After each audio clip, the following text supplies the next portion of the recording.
Hi everyone, इनसे मिलिए। ये हैं शिवम मिश्रा।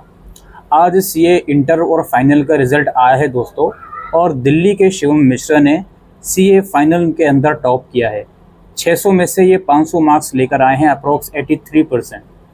शिवम मिश्रा की अगर बात करें दोस्तों, तो ये एक प्रीस्ट के बेटे हैं। इनके फादर जो है वो एक प्रीस्ट हैं, और इनकी फैमिली में काफ़ी लंबी परंपरा रही है कि रिलीजियस लोग ज़्यादा हैं इनकी फैमिली में।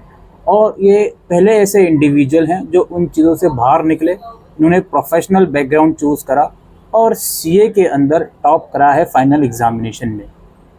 यही नहीं दोस्तों, इन्होंने फाउंडेशन लेवल के अंदर भी ऑल इंडिया रैंक इनकी 50 आई थी। और 2020 में जब इन्होंने इंटर क्लियर करा था, सीए इंटर एग्ज़ाम, तब भी इनकी 20th रैंक आई थी। शिवम मिश्रा ने थोड़ा अपने बारे में बताया दोस्तों। ये रोज़ाना 10 से 12 घंटे सीए की प्रिपरेशन करते थे। क्योंकि सीए की प्रिपरेशन के साथ साथ, फाइनल एग्ज़ाम्स की प्रिपरेशन के साथ साथ ये ट्रेनिंग भी किसी कंपनी में कर रहे थे, तो ऑनलाइन कोचिंग लेना इन्होंने ज़्यादा प्रेफर करा, जिससे इनका टाइम भी काफ़ी सेव हुआ।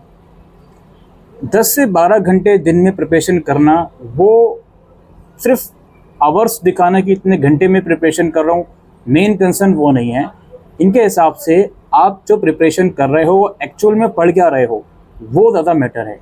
इन्होंने सीए का जो मटेरियल होता है, स्टडी मटेरियल, उसके थ्रू नोट्स बनाए, और कोचिंग जो उन्होंने ज्वाइन करी हुई थी उसके नोट से पढ़ा है इन्होंने। 10 से 12 घंटे पढ़ना ज़रूरी नहीं है, उसमें कंसिस्टेंसी बनाना और उसमें एक्चुअल में आप पढ़ क्या रहे हो, वो बहुत ज़्यादा इम्पोर्टेंट है। और जैसा कि मैंने कहा कि सिर्फ सीए फाइनल की बात नहीं है, ये इंटर के अंदर भी और फाउंडेशन लेवल के अंदर भी इन्होंने ऑल इंडिया रैंक 50 के अंदर ये रहे थे। 22 साल के जो शिवम हैं, इन्हें ऑनलाइन गेमिंग का भी काफ़ी शौक़ है। पढ़ाई करते वक्त जब इनको स्ट्रेस हो जाया करता था, तो या तो ये वेब सीरीज़ खेलते थे या फिर बैडमिंटन खेलते थे। इन्होंने ग्रेजुएशन 2022 में दिल्ली यूनिवर्सिटी से करी है, और स्कूल इनकी केंद्रीय विद्यालय से हुई है। तो आप लोग भी इन्हीं की तरह कोशिश कीजिए। अगर आप सीए में इनरोल हो तो इन्हीं की तरह प्रिपरेशन कीजिए। मेन कंसर्न आपका ये होना चाहिए कि आप जो प्रिपरेशन कर रहे हो, वो सोर्सेस, आपका मटेरियल वो क्या है एक्चुअल में। आप अपने इंस्टीट्यूट का मटेरियल ज़रूर देखें, और जिस भी कोचिंग से आप ज्वाइन हो उनका मटेरियल भी ज़रूर देखें। और कोचिंग ज्वाइन करने से पहले ये देख लें आप लोग कि कोचिंग जो आपको दी जा रही है, वहाँ से जो एक्चुअल में आपके सीनियर पढ़कर निकले हैं, उनसे कांटेक्ट करने की कोशिश कीजिए, कितना उनको बेनिफिट हो रहा है और कितना नहीं। इस चीज़ को भी आज देखिए आप लोग। आज हमारे एक मित्र से बात हो रही थी, उन्होंने ये भी कहा हमसे कि इस बार सीए के अंदर जो परसेंटेज है, passing percentage, I think final exams के अंदर वो इंक्रीज़ करी गई है। ठीक है, अप्रॉक्स आई थिंक 30% से ऊपर पहुंच गई है इस साल सीए की पासिंग परसेंटेज। और खैर, अब सीए के जो एग्ज़ाम्स हैं, वो जो इंटर लेवल है या फाइनल लेवल है, आई थिंक इंटर लेवल है, उसमें जो एग्ज़ाम्स के लिए 3 अटैम्प्ट अब साल में आपको दिए जा रहे हैं, और अगला अटैम्प्ट आई थिंक सितंबर में आपका होगा। तो जो भी बच्चा सीए कर रहा है, बी वेरी केयरफुल। एक तो आपको सीरियस होना ही पड़ेगा समहाउ।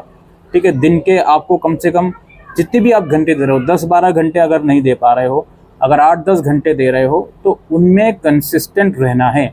डेली आपको जो टाइम आपने सेट किया है वो टाइम देना ही है।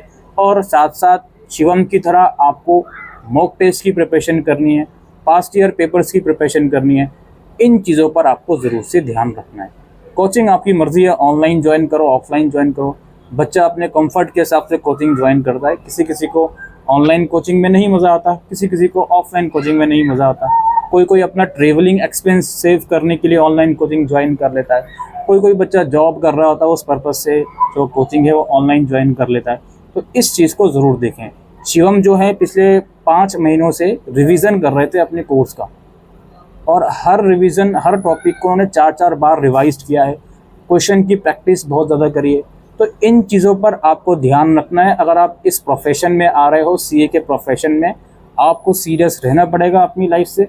और जो फालतू की चीज़ें हैं आजकल, सोशल मीडिया वगैरह, ये सब चीज़ें आपको बिल्कुल हटानी पड़ेंगी, तो ही आप इस एग्ज़ाम में सक्सेस अचीव कर पाओगे और एक अच्छे क्वालिफाइड सीए बन पाओगे। Thank you.